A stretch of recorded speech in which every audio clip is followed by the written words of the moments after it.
Welcome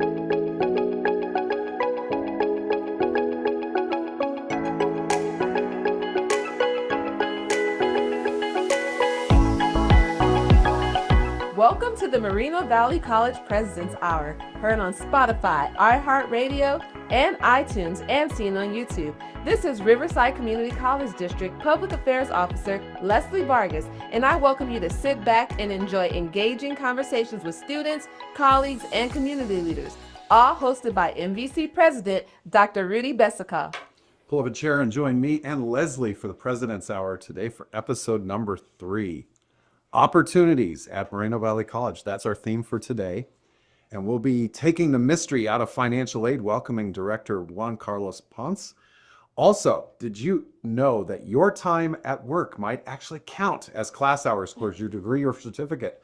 Arlene Serrato is our guru about all things college credit. We'll learn more from her. Also, during today's program, we'll put the spotlight, as always, on employment partners of the MVC and discuss scholarships available to students through my office. That's right, you can take in the program anytime on iTunes, iHeartRadio, or Spotify, and on my very own YouTube channel, Dr. Besikof Talks Education. Leslie, how can our audience get in touch with the program? I'm glad you asked. Email us at prezhour@mvc.edu. That's PREZ hour@mvc.edu. Like us on Facebook at Moreno Valley College and follow us on Instagram and X at Moreno Valley College. Dr. Besikof also does social media, and you can find him at Dr. Besikof on Instagram, and the Dr. Besikof Talks Education YouTube channel has all of his video content. That's right. Thank you, Leslie. I'm Rudy Besikof, President of Moreno Valley College, the only public higher education in town since 1991, and of course, home of the Mountain Lions and Mountain Lion Nation. Yeah. That's right. Now, woohoo! You know, like so many things with the President's office, my work is the result of a great team. In addition to Leslie, Chris Rangel makes us look and sound good. With all of his work behind the scenes, Vice President Jake Kavari helps with planning, and the all-star team in the CTE office, led by Dean Eric Anthony, pitches in as show contributors. But you know what? Getting things kicked off today for the third time is my co-host, Leslie Vargas. Leslie, how are you? I'm doing great. We just started a new academic school year. The campus is booming. Our employees are just so engaged. It's great to see. What do you remember about your first day of college? So my first day of college, I remember having a little anxiety because I grew up in a very sheltered environment where everyone looked like me. And when I went to a big university, there was a lot of people who didn't look like me. So I had a little bit of anxiety mixed with hopefulness. It was my first time like having my own space. I always shared a room. So I was like excited to be like in my own college dorm doing my own thing. And so, yeah, I would say anxiety mixed with anticipation. So was it getting in the dorm that kind of brought the anxiety down a little bit? Was that kind of the thing that did it? Well, for me, getting in the dorm was nice because at the time my mom was homeless. So Okay. I was just excited to get in the dorm, and then we had access to so many great things. You know, So, I think this is a good segue to welcome in our first guest, Arlene Serrato. Yes. Arlene, what do you remember about your first day of college? I remember, so I started college when I was 17 at Norco College. I was a California Community College student. I was transferring in, I was starting there, and I actually remember my professor who sits now here at Moreno Valley College and teaches as full-time. So this was back in 2007, so the math. Who was your professor? Tracy, she's a sociology teacher, Tracy Kazook. Oh, okay. Yeah, so I saw her walking around here a few years ago, and I was like, you look so familiar. Wow, excellent. But yeah. You know what? Juan Carlos will be welcoming you later in the show, but what do you remember about your first day at college? My first day at college, I just remember being in shock. I predominantly grew up going to schools that were mainly Hispanic population based, and then, you know, going to Cal Poly Pomona and finally being the minority in the school was a big awe factor for me.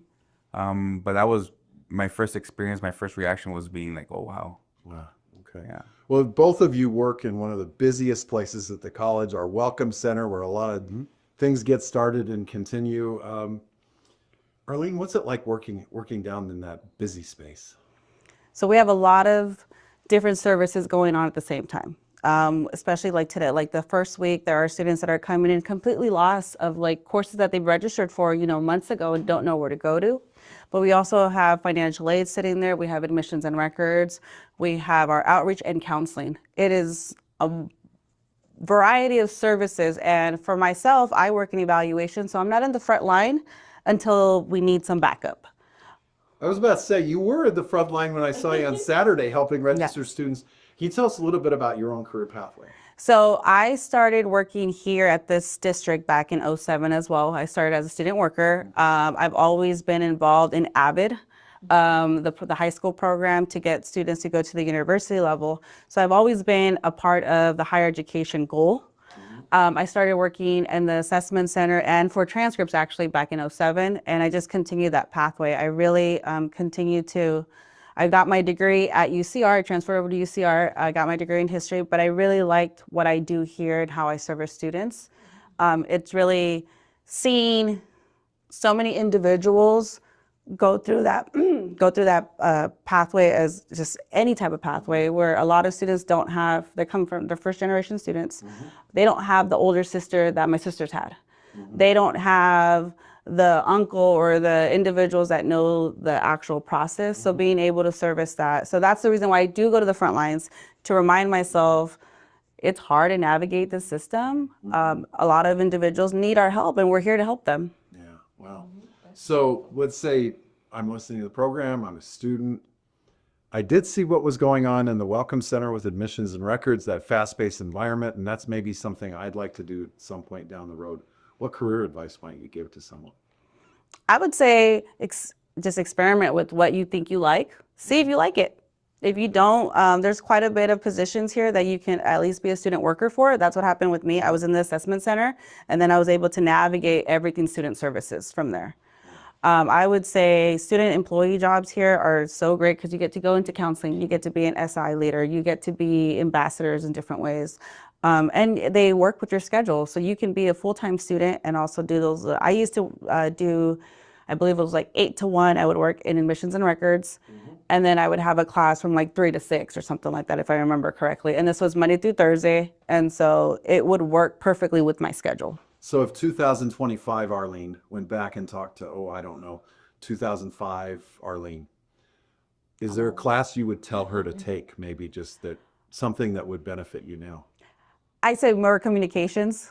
Because public speaking, I took public speaking multiple times and I needed it, and I think continue to take that.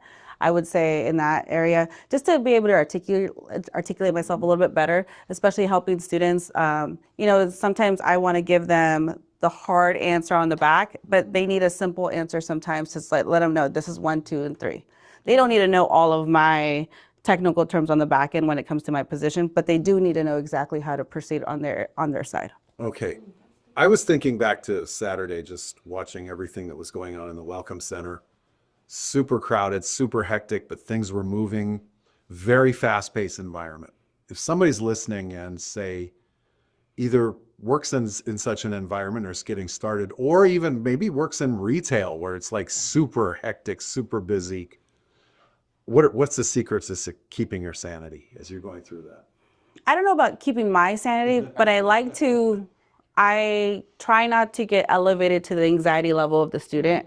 I try to calm myself down so that that student is able to pick up on that. Sure. And so if a student comes up to me stressed out, I can't find my classes, I can't add, I can't do this. Okay, let's see, let's go through this. Exactly what do you need? So I now brought down my energy. It's no more anxious. And the student is now hopefully, I've been trying to do that energy transfer. I don't know what it's called, but like they're being anxiety and I have an anxiety. It doesn't do anybody any justice. It's not helping. So let me bring my anxiety down and let me assist you with that. Okay. Ooh, that's Yeah. good. Just in terms of your own kind of stepping away from work, kind of stepping away, de-stressing, all that stuff. Any secrets you might share?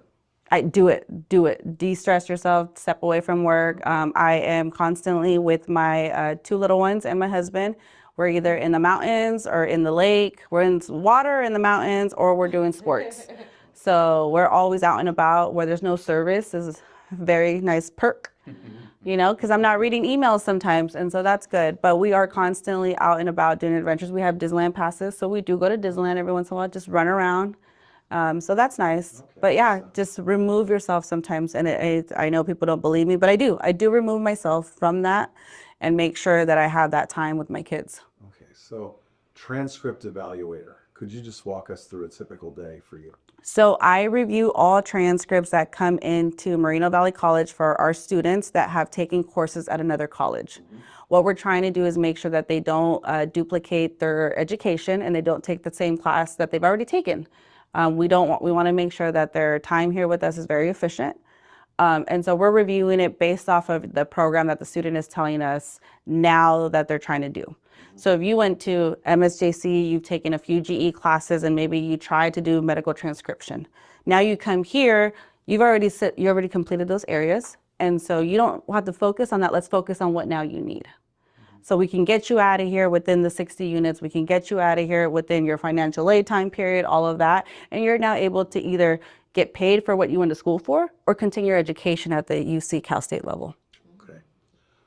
What do you enjoy most about doing that type of work?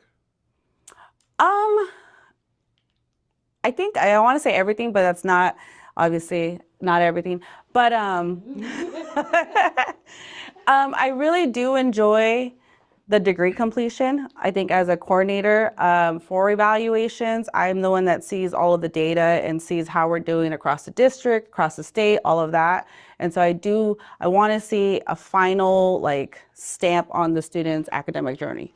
I graduate students also. So at my end, if I'm watching the transcripts get evaluated, and now we're telling them this is what they need, you know, with the support of counseling, now we can get to the next part of this is your graduation. Because there's so many, in my life, I've had a lot of individuals that haven't completed their higher education degree. And so just watching all of these students, you know, we're going through a list of students, half of them, you know, are in my Hernandez's, Rodriguez's. The people that I was, you know, grew up with as much as for most of my childhood. So I'm like, oh, that's someone's cousin. That's someone's prima, you know, all of that. So it's great to see, especially that our demographics here is very Hispanic, minority, majority. So on the flip side, what's the most challenging about it? What's the most difficult? When we have to tell the student that they're not yet done, even though they might have been in their impression that they thought they were done, that's one of the hardest part. But we're working with the student now, hey, you just need this class, or you can do a reverse transfer, any of that. You can go to UCR, Cal State, finish that class, bring it back to me. Bring me back your transcript and I will close out this degree for you. So we're navigating that hardship for those students and trying to see, okay, I know you thought you were done, but here's how we can help you. We have summer and winter terms. Some schools don't have that. You can still come in during the summer, take a 6-week, 8-week class, all of that, and to complete that program pattern. So are you also the one who is responsible for some students that say, hey, I was taking this major, but now all of a sudden I got this one too, because you realize they qualified for this other major as well? Yes, so we do auto awarding here. So we do look at the students' programs.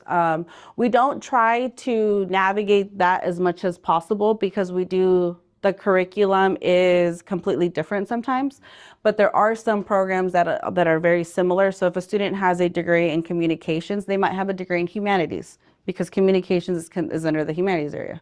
So we do look at that as well.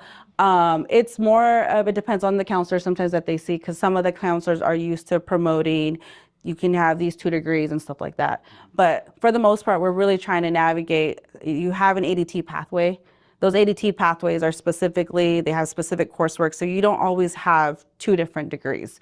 But for the students that do, we will process that. You know what, Leslie, it's the perfect time to remind our audience, they are tuned in to the President's Hour, heard on Spotify, iHeartRadio, and iTunes, also seen on YouTube. Auto Award, what's that? So the name's a little tricky, but it is a institutionalized initiated of the completion of a degree. What we've learned is that sometimes students don't apply for graduation, and we're not able to capture that on their transcript, and we're not able to capture that for the college to get that completion as well. So what we've been doing is navigating our systems, so colleague, and seeing how we're able to look for students who have completed programs but never applied for us. And so we've been able to capture quite a bit. We are, I can't tell you percentages right now, but we are making sure that every student that is completing a program here at Moreno Valley College is getting that posted on their transcript, is getting a diploma in their hand, is getting like multiple things from it. And so we really want to make sure that they can put it on their resumes, if they're looking for a job, any of that. You know, Director Ponce, may I call you Juan Carlos? Yes. Is that okay? What just as far as from the financial aid standpoint, students being able to access their transcript, having it, why is it important for financial aid? So as far as their transcript from here, it's important because if they do transfer out to a four-year institution, whether it be a UC or a Cal State, they'll be able to transfer in all the credits that they took here so that their time at the UC and Cal State isn't the 4 years that they would normally take them. It would be the 2.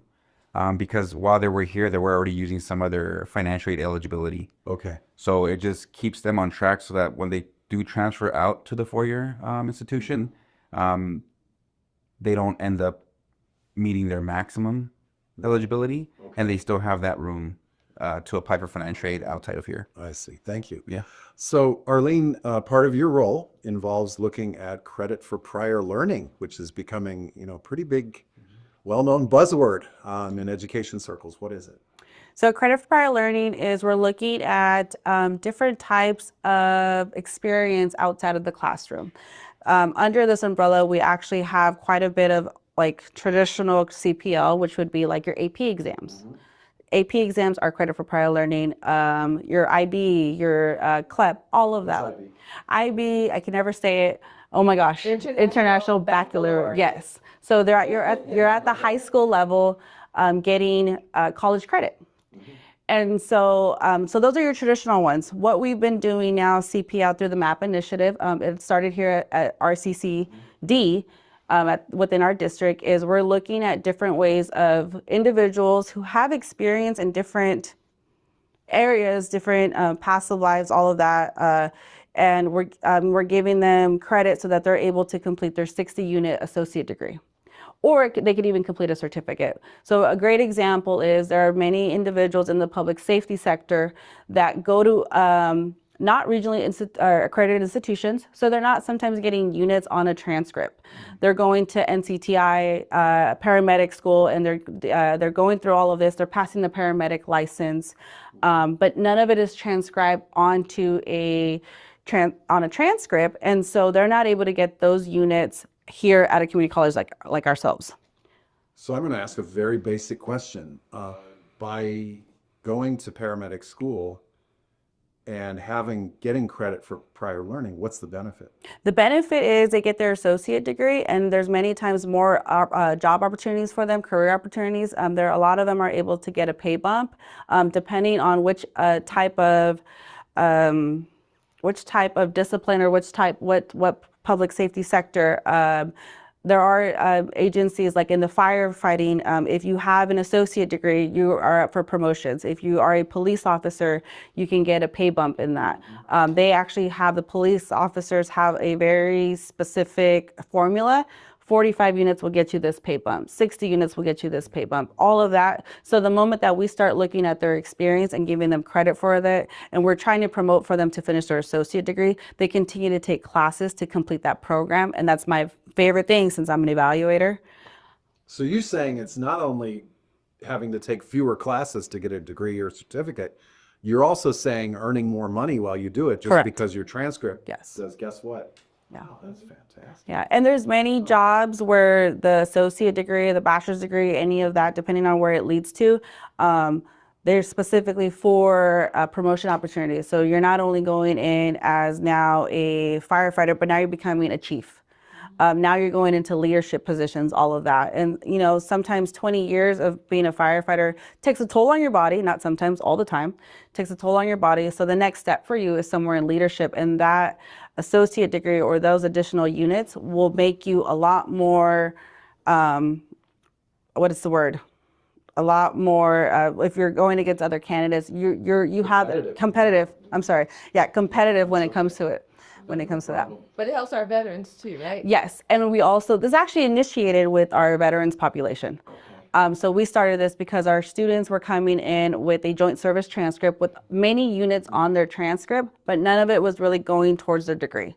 So what we've done is we made sure that at least their basic training counts for self-development, and then we're looking at different recommendations done by the American Council on Education to see if they have additional courses, possibly in business, possibly in management, any of that. And then we're also giving them credit towards their associate degrees. You know, Leslie, I've seen so many movies with basic training, and I've never heard a drill sergeant say, do those push-ups so you can get college credit, but You're right. well, it's You're right, and it'll save them, right? Yep. On your- Yeah, this saves on their BHI. What's the wording? The basic housing allowance. Monthly housing allowance at Yeah. the end of the military. Now, in terms of the max on financial aid, does credit for prior learning count as far as units toward financial aid? So if anything, it'll help them reserve some of their eligibility. That's what I thought. And the reason is because if they're getting credit, let's say they're able to get 20 credits towards their associate's degree, that means they only need 40 to finish.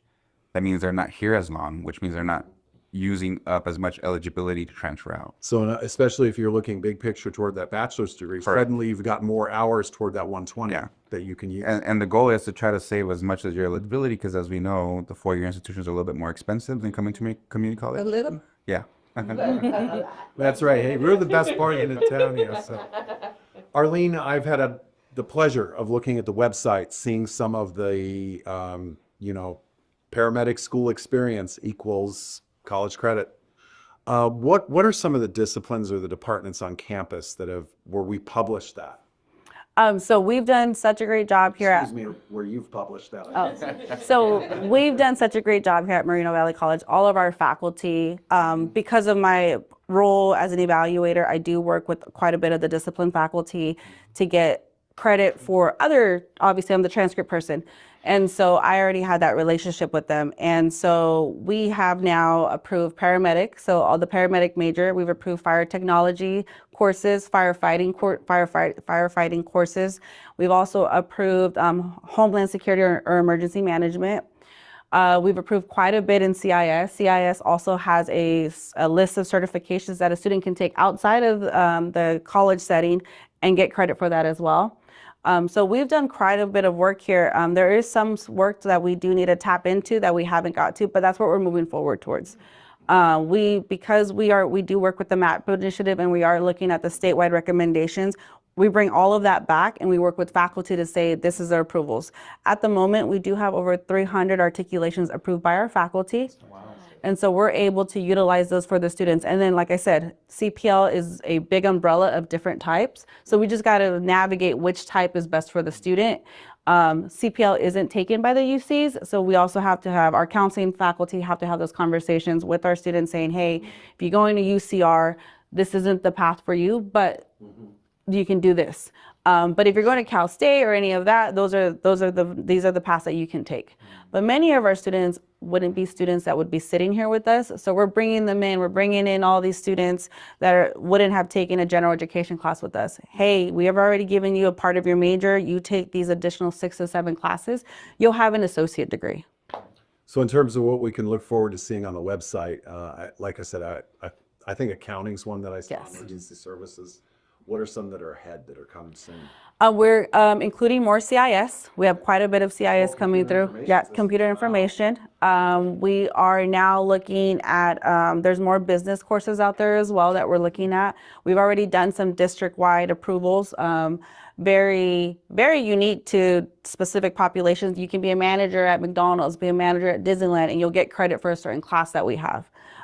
So we're trying to bring in different types of experience because they have the experience that was taught at the classroom. Now we're trying to bring that in and transcribe it for them.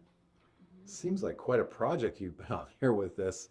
What is some of that kind of behind the scenes work involved?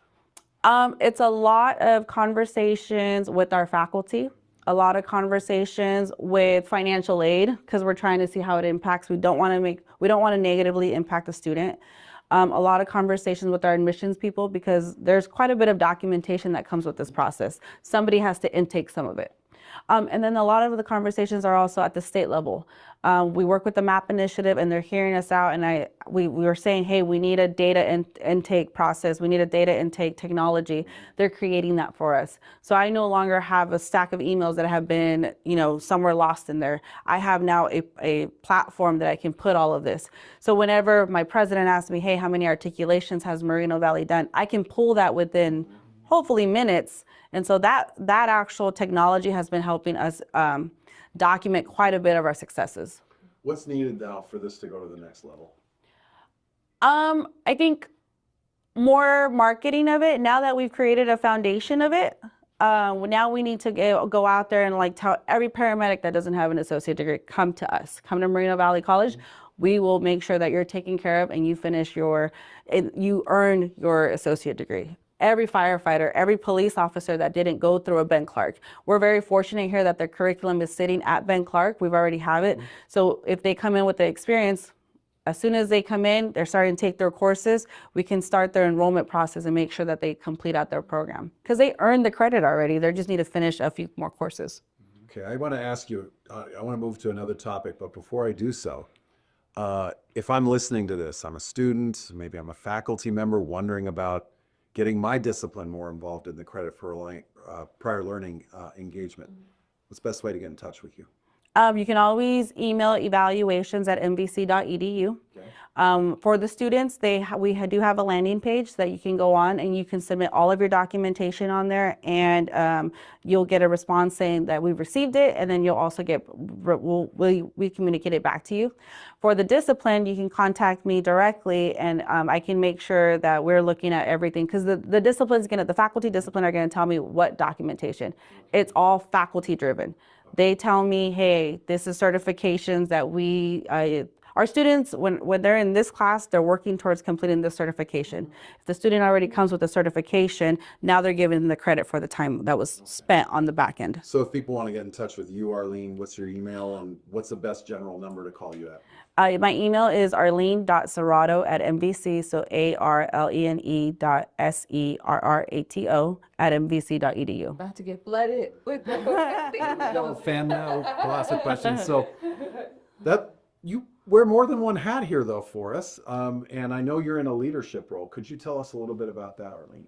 So I do have two different leadership roles here. I am the college's CSCA union rep. I am the vice president of Moreno Valley College CSCA. I'm also the college council co-chair. Both roles, one of them deals with our union hat, right? The working conditions, all of that. And so I get to know, my favorite part is getting to know each of the classified here, what they do. Some of them I know more on a personal basis. So I get to we talk about our kids, Sure. But I also see all the hard work that these individuals are doing to making sure our students are successful. We're always in the back end. We're always here. You'll always be here with one of us at least. We're making sure that the classrooms are ready. We're making sure that courses are put into colleague, making sure that students are able to register for classes, financial aid, making sure that the money is getting so that the student can be able to be successful. But as my co-chair for College Council, that one is also, I get to see a lot of our plans process out. And that's amazing. The follow through to it. I work with seeing all the different stakeholders here, our students, our administrators, our faculty. If we don't work collaboratively together, I don't think we'll be as effective as we are now. No, and the College Council is very important just because as a campus, we come together, we talk about our students, we talk about how to make the college a better place. And often it's really a source for the campus community to make some recommendations that come to me. And I really appreciate that. So Arlene, it's been a pleasure. You're welcome to stick around with us as long as you can. But I'm going to actually take a moment again and remind our audience that you are tuned into the President's Hour, heard on Spotify, iHeartRadio, and also iTunes and YouTube Nation. You can check us out on my YouTube channel. Okay, as we transition at this part of the show, I'd like to break to our Partners of MVC feature. And again, want to really appreciate Dean Eric Anthony and our colleagues in career and technical education who have told us that our industry partner, Think Together, is currently hiring. Think Together is a statewide organization that supports over 180,000 students annually in California by partnering with K-12 districts, charter schools, and other entities to extend the school day and provide students with nationally recognized expanded learning opportunities that prepare students for college and career. They also provide early learning programs, school improvement initiatives, and staffing. So Think Together is currently hiring multiple roles, including an older youth leader. This position is part-time and focuses on supporting high school students through academic assistance, mentorship, and enrichment activities. And there are other positions like program leader and sports program leader that are available throughout Riverside, Paris, and Moreno Valley. So our thanks to Dean Anthony for that. Yes. I'll also say as we transition at this point in the show, I'll remind our listeners that Moreno Valley College supports students with scholarships, including one very near and dear to me, which is the MVC President's Excellence Fund.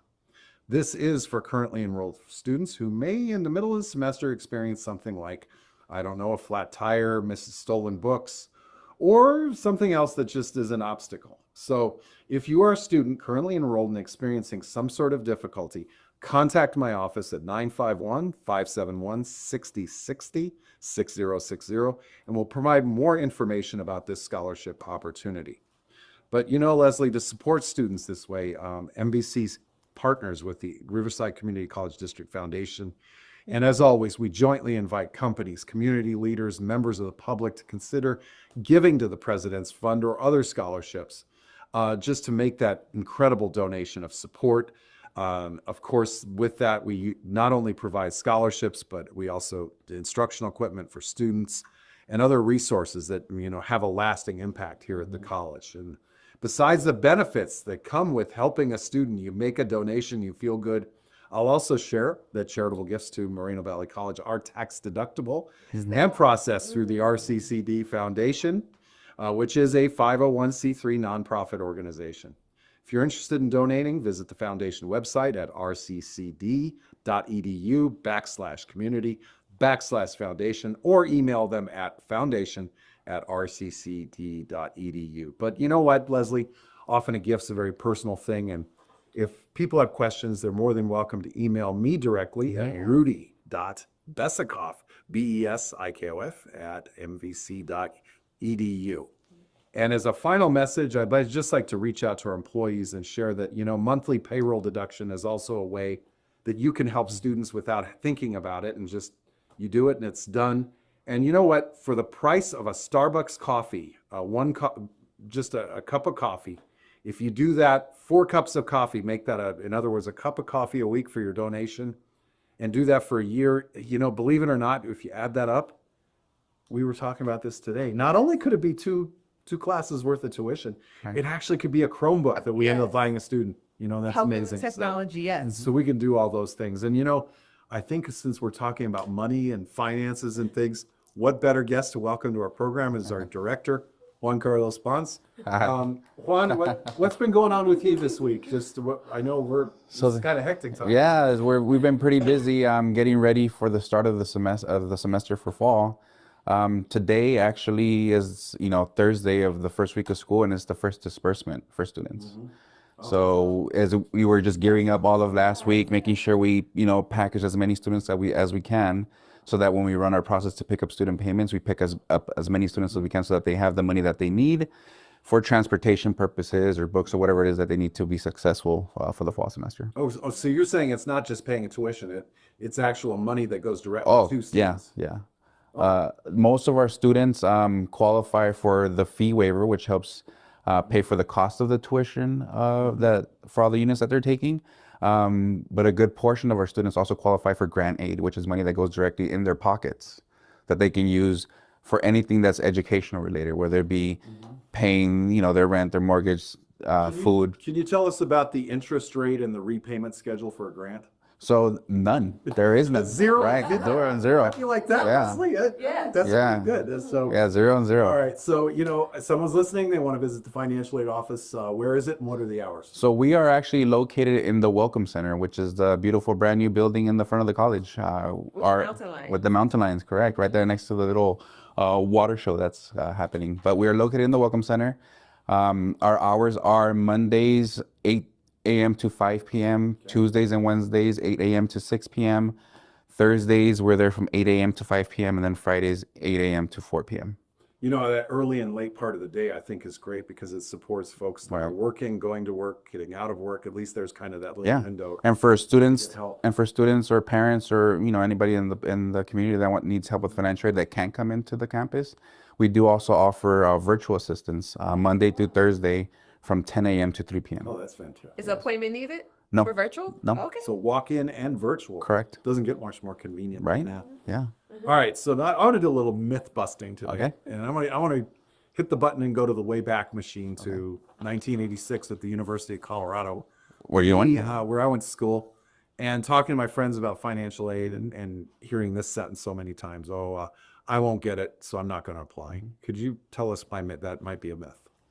Because, so when you apply for financial aid, whether it be through the FAFSA, which is for students who are U.S. citizens or permanent residents. Sorry, what's the FAFSA? The free application for federal student aid. Oh, so it's the actual application itself. not Correct. FAFSA. Okay, Correct. go ahead, sir. So when you're applying for that application, or if you're one of our DREAM students who apply for the California DREAM Act application, Okay, who can apply for that? for the DREAM Act application, it will be students who are not U.S. citizens or permanent residents, but they've at least completed, 3 years of high school here in California. No, and that's important because we certainly want to welcome Correct. the whole community. Yeah. So we offer, one application for each set of our students that we have here on campus. And, applying for those applications helps students, whether it be getting the California College Promise Grant, which is the fee waiver that we use to waive all your tuition fees, or some students, because everything's based off income, right? Some students might qualify for the Pell Grant, which is the free money that students get to use to help pay for their expenses while they're attending school. There's also the Cal Grant, which is a state grant that's given. So it is very important for all students to apply for the application, whether you believe or not that you are going to qualify for it. Because just because you might not qualify for the grant aid, which is the money that goes in your pocket, you might still qualify for the fee waiver. So at least you're saving money with your tuition. So essentially, the FAFSA becomes your membership. Correct. So And there are many times when we get, let's say the state has excess money in there, like during the COVID times when they were giving out COVID relief funds for students. We used students who applied for the application to find the ones that we were going to disperse to. no, and what I loved, Leslie, was during that time when those disbursements went out, those additional disbursements. I was getting emails. Am I allowed to cash this check? Wow, is this real? And it was amazing. So, Yeah, no, it's I miss those dates. highly encouraged for students to apply. okay, so let's see if we could go after another myth. FAFSA, it must be at least 2 inches thick, full of papers, and just must be a terribly complicated form to fill out. Honestly, they actually changed the application last year where it's a lot easier now. Back in my time when I went to college, it was a paper application. Okay. So you did have to fill it out by hand. But now everything's, online. You can do it from your phone. You don't even need a computer anymore. Right? You can do it on your phone. Stories about a possible blood sample for Yeah. No, it was, Right? you needed to print out the application, fill it out by hand, you mail it in and wait for the mail to get it, and then they process it. But now, if a student fills out their FAFSA today, it'll be in our system within 2 days. Do they need their parents to fill out anything? So there are some students that need their parent information. So when you're applying for financial aid, you're going to get a series of dependency questions that you answer. And basically the questions that the students, how they answer the question will determine if a student requires parent information or not. Okay. Big segue here. You're right. And I know lots of families who worry that they make just a little too much money to qualify for a certain aid, but not enough, right, to pay for college or maybe pay for it comfortably. So what options or resources are available maybe to a family that might be in that situation? So it's always great to submit the FAFSA. One thing that it's good to know is when you're submitting the FAFSA, the way it's done is we're going off of 2 years prior tax information. So the current FAFSA that we're working on now for this school year is the 2025-26 application, which goes off of the 2023 tax information. So it could be that your parents maybe did make an income where you're not qualifying for grant aid, but something might have happened, income changed, loss of a job, or somebody now is staying home and they're going to school, so there's only one parent working. We can always reevaluate the income using current tax information, which would be the 2024 taxes, and do a reevaluation on the FAFSA to see if we use current information as opposed to 2 years ago, does that make a difference for the student? And maybe now they'll qualify for it. And it doesn't hurt. It doesn't hurt. It doesn't hurt Correct. the credit. It Doesn't hurt do- anything. Okay. Oh, well, we're busting Yeah. a bunch of Yeah. And another myth is, nowadays there's a lot of scams out there. The application is called the free application for federal student aid. So no one should ever charge you to fill out the no application. application fee. Nope. And then if you come to our office, we offer workshops where we assist students for the application, and we can help you at the counter if need be. But yeah, the application is free. No one should ever charge you for it. How does work study work? So work study goes through our student employment program. So there's two different types of student employees here on campus. We have the students that qualify for federal work study, which is for those students who applied through the FAFSA. They have the need and they can use federal funding to pay for, their wages. And then we have students who are through department funded wages. But essentially what that is it's student working positions here on campus that different departments, whether it be counseling, tutoring, at the Welcome Center and financial aid and outreach, we're always looking to hire students as student ambassadors to help us promote services on the campus level.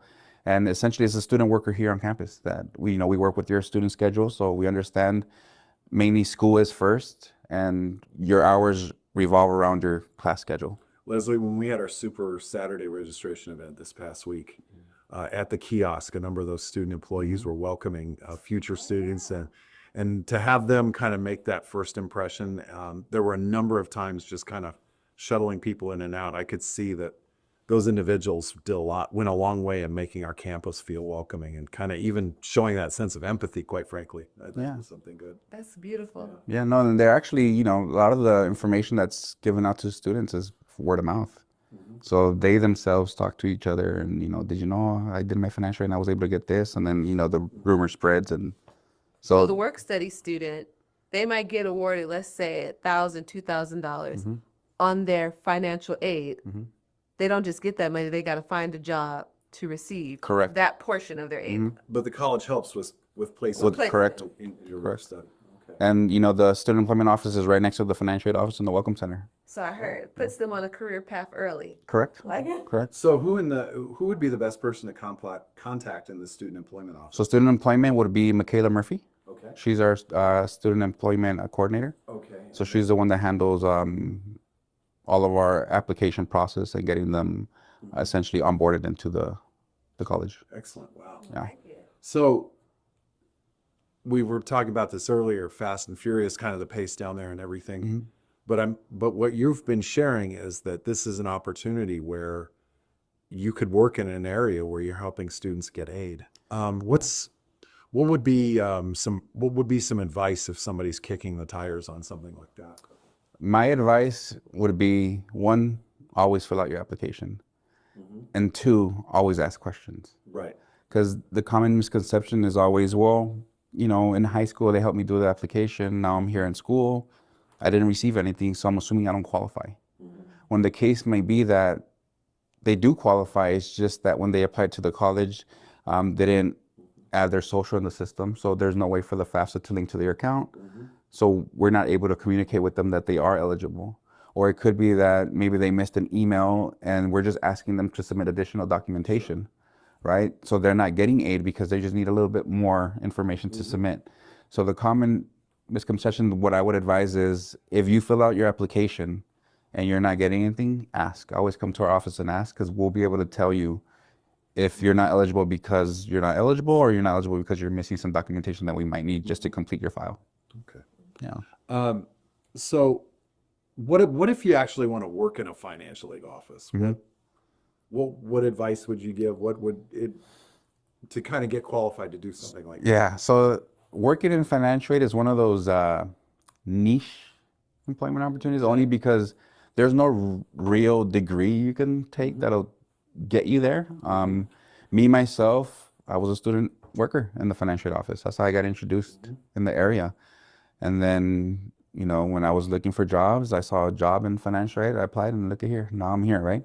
My advice would be, if this is a field that you're interested in, would be going through the student worker program, because we do hire student workers in our area as well, and going that route. 'Cause a lot of what we do is mainly knowing policies. So Okay. Right.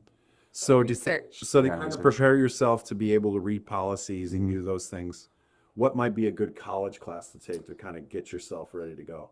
I would say anything like in the business management field, maybe accounting, only because, we do deal with a lot of figures and numbers and balancing, reconciling. So anything business management or accounting would be a good step. Oh, excellent. Yeah. All right. Well, you know what, Leslie, I'm going to take this final opportunity to remind our audience you are tuned in to President's Hour. It's heard on iTunes and Spotify and iHeartRadio, also seen on YouTube. So, Juan Carlos, you are the Director of Student Financial Services. Obviously, we've talked a lot about financial aid, but what does someone in your role do? Just tell us about some of the work you do every day. My main goal is making sure my department's running efficiently. Okay. Right? I don't really deal with the students on a day-to-day basis. I do deal with students, if they have more questions or if they need more clarification, I always try to help. But my day-to-day is making sure that my department's running efficiently, that students are getting served in a timely manner, and I do whatever I can to help that, whether it's working the counter, answering phones, cleaning up our email inbox, just making sure that our students don't feel like they're being ignored, Okay. right? Because, finances are a touchy subject, and sometimes students rely on their financial aid. And the last thing you want is for them to feel like they're being ignored, or because they're not getting any feedback from us, now they can't attend classes and they feel like they have to drop, or whatever the case may be. I've often seen where here on campus we seem to have 600 things on fire, yet you're the same person all the time. Your heart rate is kind of like this. What's your secret? Honestly, it's one thing that you don't think of when you're young is when you looking for a career or a job, is making sure that whatever it is you choose, you're gonna love it. What is it that you love about this role? Is seeing a student go from being upset because they feel like they're not getting what they deserve or what they need, and then seeing them after when they get the disbursement, right? That's a good feeling. Okay.